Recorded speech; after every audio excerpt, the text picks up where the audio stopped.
अस्सलाम वालेकुम दोस्तों, क्या आप अपनी लाइफ में टाइम को मैनेज करने के हवाले से स्ट्रगल कर रहे हैं? तो ये वीडियो आपके लिए है।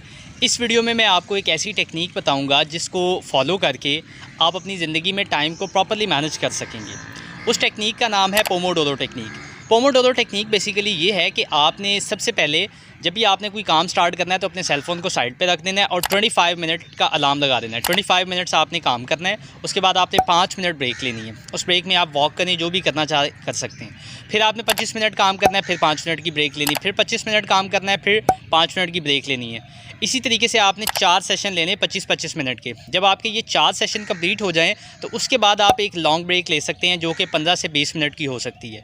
उस ब्रेक के बाद आपने पोमोडोरो को अगेन रिपीट कर देना। तो इस तरीके से आप काम करेंगे, आप काम को ज़्यादा बेहतर अंदाज से इफेक्टिवली कर सकेंगे। सो ये थी पोमोडोरो टेक्निक। Thank you.